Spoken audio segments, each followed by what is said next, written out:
video will carry on our discussion of density estimation by talking about parameter learning via maximum likelihood. Let's assume that we're given a data set X, where each component Xn is independent and identically distributed, and they come from some unknown distribution P of X. Our objective here is to find a good approximation of this unknown distribution P of X by means of a Gaussian mixture model with K components. By K components, we mean that we're going to use K Gaussians in order to model this data. So the Gaussian mixture model are the K means, the K covariances, and the K mixture weights. We summarize these parameters by using theta. So theta is the set of all pi's, mu's, and sigmas. We're going to consider a one-dimensional data set consisting of the points -3, -2.5, -1, 0, 2, 4, and 5. It's using 3 Gaussians. Now we have to start by initializing the Gaussians. So what we want to do is select means and variances that are not too far away from the actual data. So we might want, if we have 3, we might want 1 on each extreme, and then 1 somewhere in the middle. So initially, we're going to model this using 3 normals, one with mean -4 and variance 1, one with mean 0 and variance 0.2, and one with mean 8 and variance 3. We could use different normals initially, and as we iterate through this process, we'll come up with something very similar very quickly.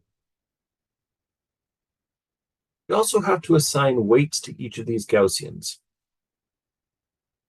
Initially, assign them each the weight of 1/3. You can assign them whatever weight you like as long as the weights add to 1. Again, there's no really great way to do this initially, so we just pick something fairly arbitrary and see how the model iterates through. Again, our example is one-dimensional, but I think that we can visualize how this might work nicely in higher dimensions. We would get a closed-form optimal solution for this Gaussian mixture model, much the same way that we did with linear regression. However, as we go through this, it's going to become clear that no closed-form solution exists. We can, however, get some bounds on what our parameters should be. So we're going to show in detail how to get a maximum likelihood estimate for the model parameters theta. So start by writing down the likelihood. So that's the predictive distribution of the training data given the parameters. Then exploit the independent and identically distributed assumption, which allows us the factorized likelihood where P of X and theta is equal to the product of P of Xn and theta, with each P of Xn and theta equal to the sum of the mixture weights times the normals, where every individual likelihood term is a Gaussian mixture density.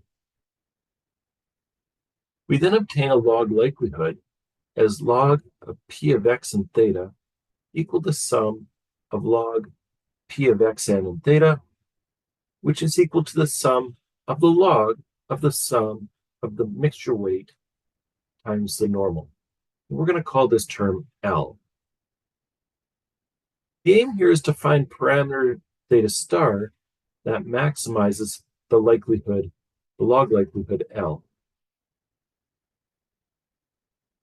Procedure would be to compute the gradient, dL d theta, of the log likelihood and represent, with respect to the model parameters, set it equal to 0 and solve it for theta. We said, unlike in our previous examples, the maximum likelihood estimation can't be solved in a closed form solution. We can exploit an iterative scheme to find good model parameters, which will turn out to be the EM algorithm that we discuss in the next video. The key idea here is that we're going to update one model parameter while keeping all of the others fixed.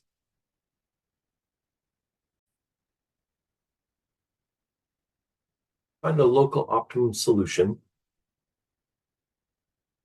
gradient with respect to the parameter and set it equal to 0. In our case, we get the following necessary conditions when we optimize the log likelihood with respect to the Gaussian mixture model parameters. We get dl d mu equals 0, dl d sigma equals 0, and dl d pi equals 0. Of course, all these things are sums, so the sums themselves, the sum of the derivatives is going to have to equal 0. Each of those things inside the sum is a log. So with respect to each parameter, we're going to get the derivative of log p of x given theta, d theta, equal to 1 over p of xn given theta times the derivative of p of xn given theta with respect to theta. This will be equal to 1 over the sum of the mixture weights times the normals times the derivative of p of xn given theta d theta.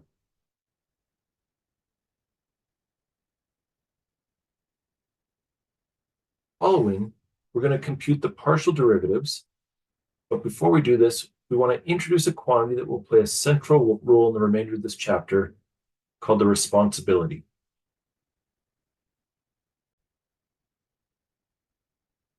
We define the responsibility of the kth mixture component for the nth data point to be Rnk equals pi k n of xn given mu k and sigma k divided by the sum of the pi j's n of xn given mu j and sigma j.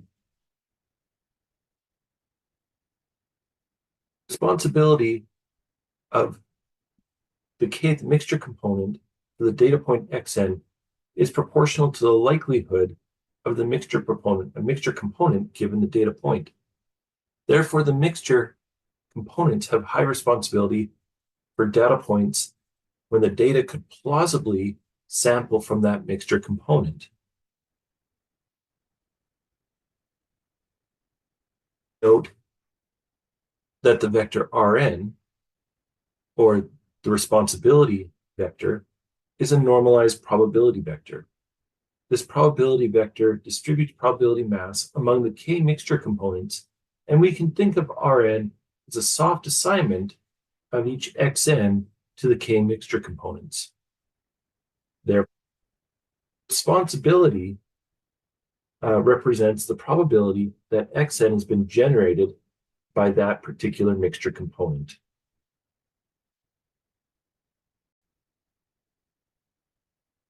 Carrying on with our example from before, we compute the responsibilities matrix.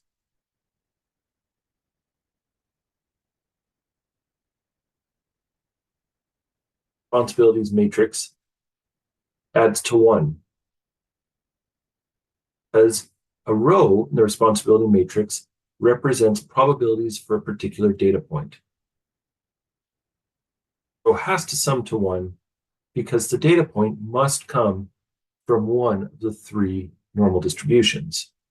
So we can see that, for example, row 3 has a 0.057 probability of belonging to normal distribution 1 and a 0.943 probability of belonging to normal distribution 2.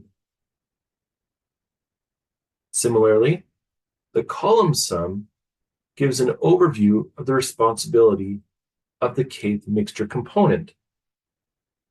So if we look at column 3, we can see that the third mixture component is not responsible at all for any of the first 4 data points.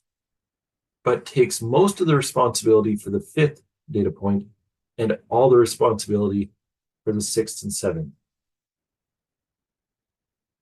Sum of all entries in a column gives us what we call NK, the total responsibility of the kth mixture component. In this example, if we add the columns, our first column, N1, will sum to 2.058.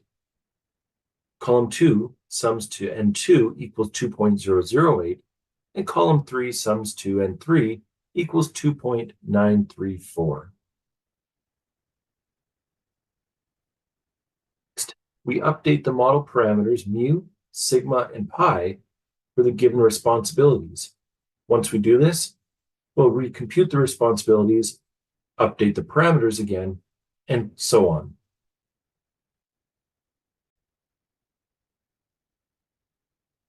Now that we have our responsibilities, we can update the model parameters, mu, sigma, and pi. Because the updated equations all depend on the responsibilities, closed-form solution is impossible.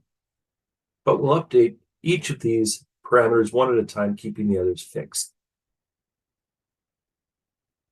Our first theorem says the update of the mean parameter mu k of the Gaussian mixture model is given by mu k equals the sum of the responsibility times the data point divided by the sum of the responsibilities. We can think of mu as the importance-weighted Monte Carlo estimate of the mean.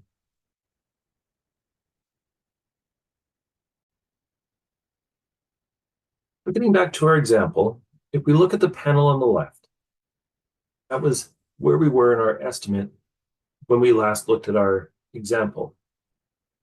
We have our three normals, one centered at -4, one centered at 0, and one centered at 8. When we update our mu parameters, our averages go from -4 to -2.7. So that's a move to the right. A move from 0 to -0.4. So that's hardly any movement. And mu3 moves from 8 down to 3.7. So quite a big movement to the left. We can see the updated model in the right panel. We want to update the covariances.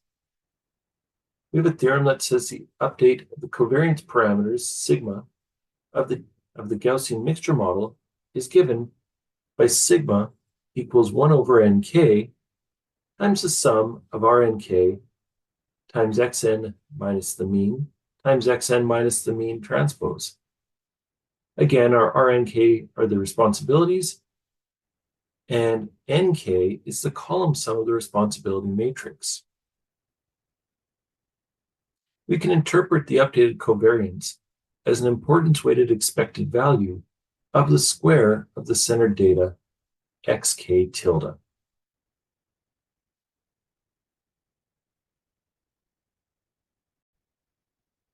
Getting back to our example, see that updating our variances, we get sigma 1 goes from 1 down to 0.14.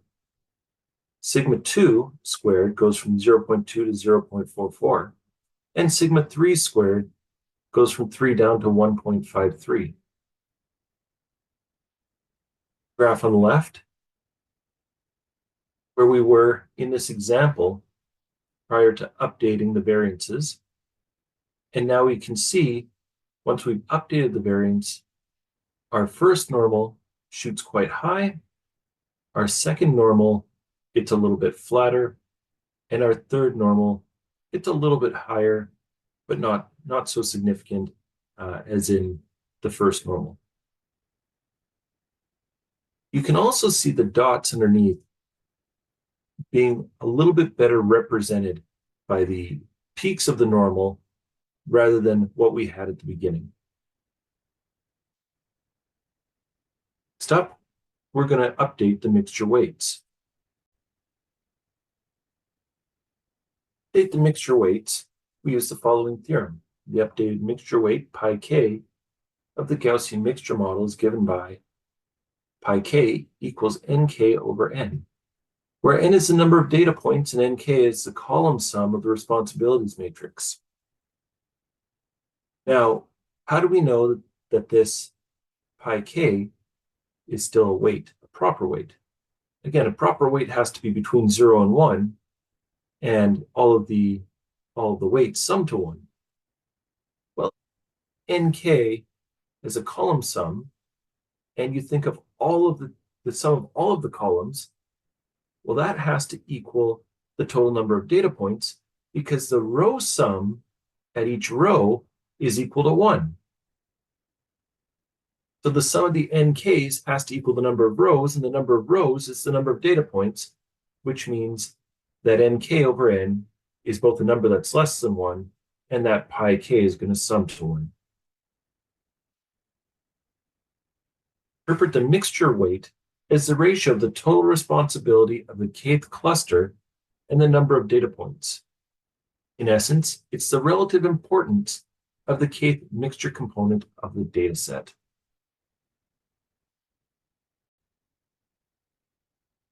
Back to our example, update our mixture weights.